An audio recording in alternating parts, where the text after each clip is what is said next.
ಓಂ ಹೀಂ ದುಂ ದುರ್ಗಾಯ ನಮಃ. ಓಂ ರಾಂ ರಾಹುವೇ ನಮಃ. 13ನೇ ತಾರೀಕು ಇವತ್ತು 3/1/4 ಅಂದರೆ ರಾಹು ಜಪ ಮಾಡಿಕೊಳ್ಳಿ. ನೀವು ಏನಾದರೂ ಕೆಲಸ ಮಾಡೋದಾದರೆ ಯಾವ ದಿನ ಮಾಡಬಹುದು ಎಂದು ಡೇಟಿನಿಂದ ತಿಳಿಯಿರಿ. 13/2/2025 ಅದಕ್ಕೆ ನೀವು ಹುಟ್ಟಿದ ಡೇಟನ್ನು ಸೇರಿಸಿ ಮತ್ತು ಮಂತನ್ನು ಸೇರಿಸಿ. ಎಕ್ಸಾಂಪಲ್ ನೋಡಿಕೊಳ್ಳಿ.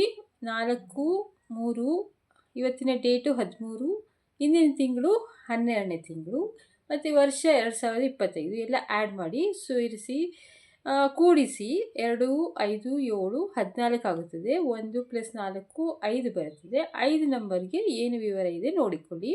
ನಿಮಗೆ ಏನಾದರೂ 3 ಬಂದಿದ್ದರೆ ನೀವು ಏನಾದರೂ ಗುರಿ ಸಾಧನೆ ಮಾಡಬೇಕು ಅಂತಿದ್ದರೆ ಮಾಡಬಹುದು. ಏನಾದರೂ ಲೀಗಲ್ ಅಡ್ವೈಸ್ ಯಾರಾದರೂ ತಗೊಳ್ಬೇಕು ಅಂತಿದ್ದರೂ ತಗೋಬೋದು. ಹೊಸ ಇನ್ವೆಸ್ಟ್ಮೆಂಟ್ ಏನಾದರೂ ಮಾಡಬಹುದು. ಹೊಸ ವಿಷಯಗಳನ್ನ ಸ್ಟಡಿ ಮಾಡ್ಬೋದು. ಜನರ ಜೊತೆ ಕಾಂಟ್ಯಾಕ್ಟ್ ಬೆಳೆಸಬಹುದು. 3 ಡೇಟ್ ನಂಬರ್ ಬಂದಿದ್ದರೆ. ನೀವು ನೋಡಿದಾಗ 4 ಬಂದಿದ್ದರೆ ಮಕ್ಕಳ ವಿದ್ಯಾಭ್ಯಾಸಕ್ಕೆ ಏನಾದರೂ ಸಹಾಯ ಮಾಡ್ಬೋದು. ಸ್ಟಡಿಗೋಸ್ಕರ ಖರ್ಚು ಮಾಡ್ಬೋದು. ಯಾವ್ದಾದ್ರು ಕಾಂಟ್ರಾಕ್ಟ್ ಇದ್ದರೆ ಅದನ್ನು ಮಾಡಬಹುದು, ಸಹಿ ಮಾಡಬಹುದು. ಸೆಕ್ಯೂರಿಟಿಗಳನ್ನ ಏನಾದ್ರು ಫಿಕ್ಸ್ ಮಾಡ್ಬೋದು. ಮನೆ ವಿಷಯಗಳು ಅರೇಂಜ್ಮೆಂಟು ಈ ಥರ ಮಾಡೋದಾದರೂ ಆ ನಂಬರ್ ಬಂದಿದ್ದರೆ ಮಾಡಬಹುದು.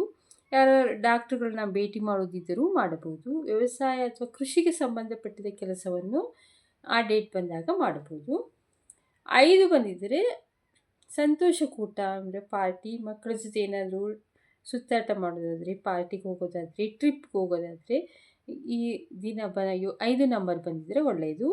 ಯಾವ್ದಾದ್ರು ಕರೆಸ್ಪಾಂಡಿಂಗ್ಸ್ ಕೋರ್ಸ್ ಮಾಡೋದಿದ್ದರೆ ಮಾಡ್ಬೋದು. ಫ್ರೆಂಡ್ಶಿಪ್ಪು, ಹೊಸ ಫ್ರೆಂಡ್ಶಿಪ್ ಯಾರನ್ನಾದ್ರು ಫ್ರೆಂಡ್ ಮಾಡ್ಕೋಬೇಕಾದ್ರೆ ಅವನ್ನು ಮಾಡ್ಕೋಬೋದು. ಒಟ್ಟಿನಲ್ಲಿ ಎಂಜಾಯ್ಮೆಂಟ್ ದಿನ ಇದು 5. 6 ಮದುವೆ ಪ್ರಪೋಸಲ್ ಅಥವಾ ಲವ್ ಪ್ರಪೋಸಲ್ ಮಾಡಬಹುದು. ಸೌಂದರ್ಯಕ್ಕೆ ಸಂಬಂಧಪಟ್ಟಿದ್ದು ಬ್ಯೂಟಿ ಪಾರ್ಲರ್ಗಳು ಹೋಗ್ಬೋದು. ಅಥವಾ ಹಳೆ ಜಗಳ ಏನಾದರೂ ಇದ್ದರೆ ನೀವು ಪ್ಯಾಚಪ್ ಮಾಡಿಕೊಳ್ಳಬಹುದು. ಸಂಗೀತ ಕೇಳಬಹುದು, ಟಿ ವಿ ನೋಡೋದು, ಬುಕ್ ಓದೋದು ಹೀಗೆ ಕಳೆಯಬಹುದು 6 ಡೇಟ್ ಬಂದಿದ್ದರೆ.